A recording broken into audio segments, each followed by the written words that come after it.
ना रहले कवनो पतवा भीमा की गोदिया में विश्वनाथन आइले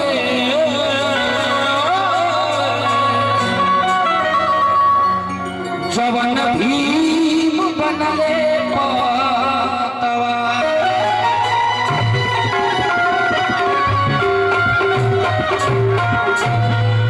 आगे के कइले किना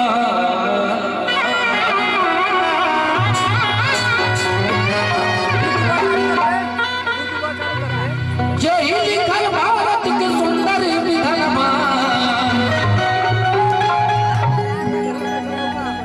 कोरम पूरा करता नहीं खाली गा लिखे हां खाली कोरम जय लिखल भारत के सुंदर विधवा कैसे भैया अहम बहुजन हम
अच्छा एगो गांव में हम कोनो गांव में जाइला जहाँ साल भर में एक आला जय भीम वहाँ आदमी बोले हाँ कोनो ऐसा गांव में जाइला तो वो गांव में साल भर पर एक आला आदमी जय भीम बोले ला को जब अम्बेडकर जयंती आवेले हाँ तब जब जयंती बीत गया तो कहाँ कहना बाबा साहब कहाँ कहना जय भीम हाँ तो वैसा सिस्टम लागू न हो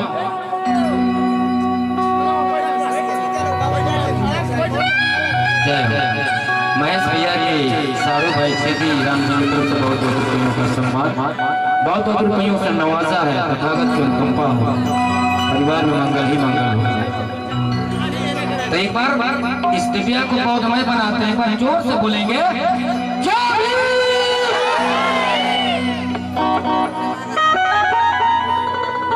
ये बड़ा सुनहरा पुरस्कार बड़ भैया अशोक सिपाही महेशपुर की धरती से बहुत रुपयों का सम्मान है जय भीम नमो बुद्धाय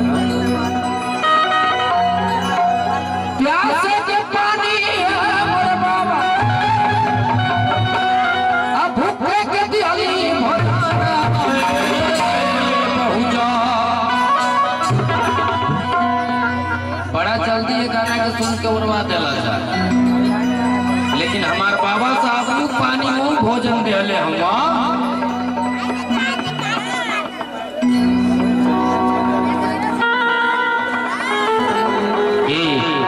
परमादेश थे महेश सिपाही के बड़े भाई सुपा रामधाम तरफ से बहुत रुपयों का सम्मान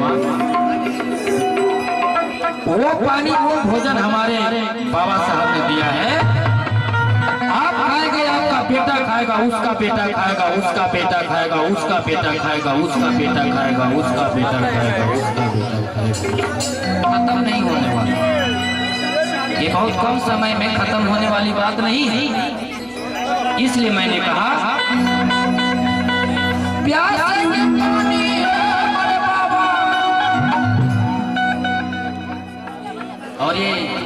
कंचन इमलिया जी की धरती से भाई की तरफ से बहुत बहुत रुपयों के सम्मान। जय भी नमो बुद्धाय। बहुजन के नैया डूबत रहे सागर खींच के कैले किनरवा, अचर्म सीमा पे रहे मनुवादी नीतिया के हुनर रहे सहरवा। प्यासे के पानी अरे बाबा अब भूखे के दिहाड़ी भजो। ताली बजा के आएंगे तो और मजा आएगा। और हम बहुजन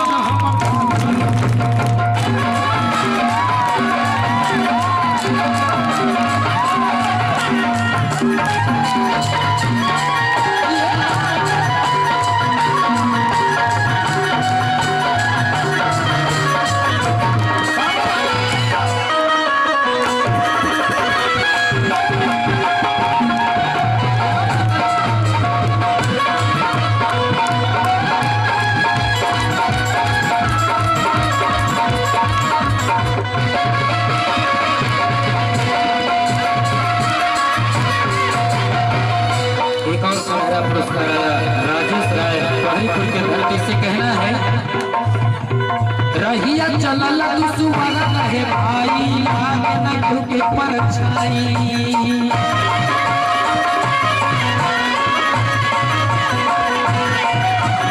जाति पाति भेद भाव भीम करे बाबा मन में बिहल मिटाई।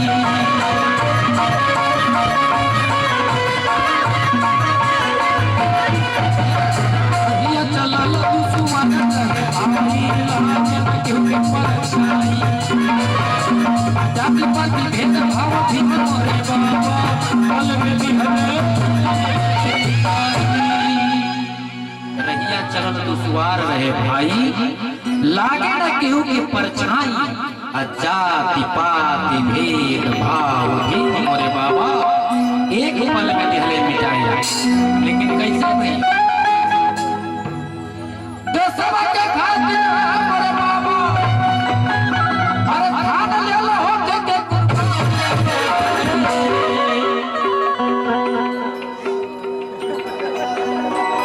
गजेंद्र कुमार एडवोकेट बरलाई की तरफ से बहुत बहुत रुपयों का सम्मान है। जय भी नमो बुद्धाय। देखिए आप लोगों से जब हम लोग कहते हैं कि जरा ताली बजा दीजिए हाथ उठा दीजिए, बड़ा अस्किता के आप लोग उठाते हैं।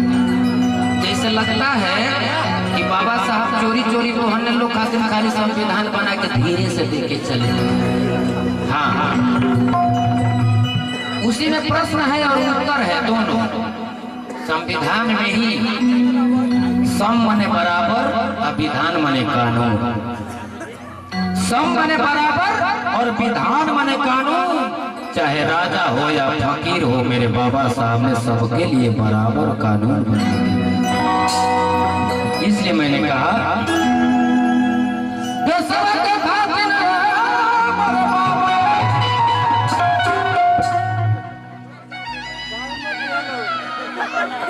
विनय कुमार सिंचाई विभाग से इतौरा के धरती से बहुत बहुत रुपयों से नवाजा है आपने। इस मिशन गायक तारकेश्वर और टंडन को बहुत बहुत साधुवाद। आपके घर के मंगल ही मंगल हो। कहना है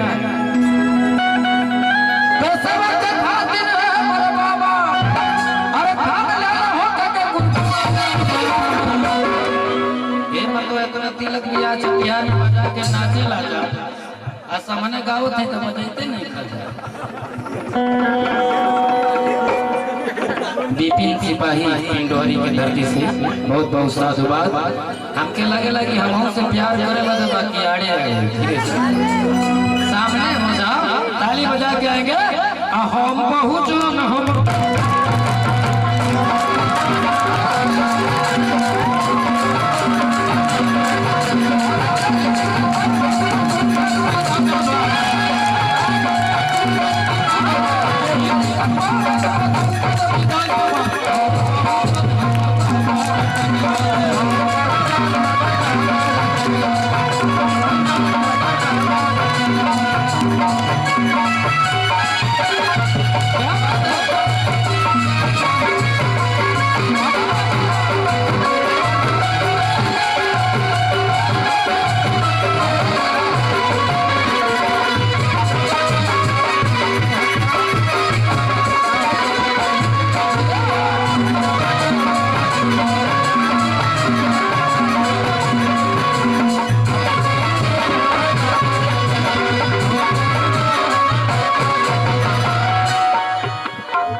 जाने।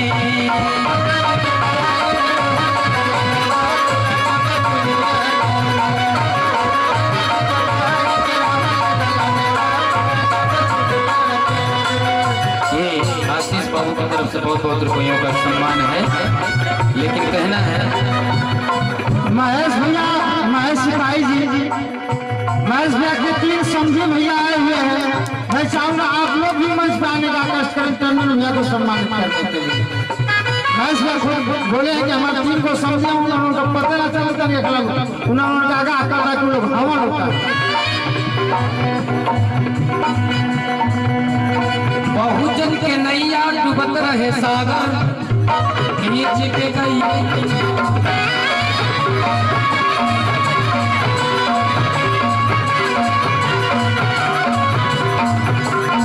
गीत की लाइन बता रही है।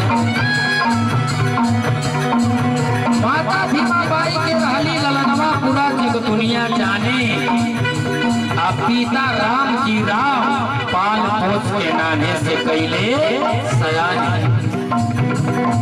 ये धरती पे बाप ही ऐसा शख्स है, ये धरती पे बाप ही ऐसा शख्स है जो चाहता है कि मेरा बेटा मुझसे बड़ा बने, बाकी और कोई चाहने वाला नहीं है। ये धरती पे बाप ही ऐसा शख्स है, वही सोच सकता है कि मेरा बेटा मुझसे बड़ा बने। राम जी राव बाबा साहब को गोद में लिए हैं और कैसे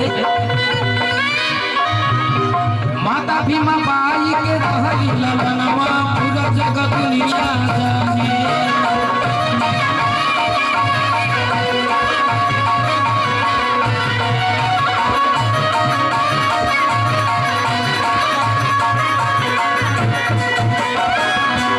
सीताराम की रावा पाली पोछ के नाम से कई सयाने।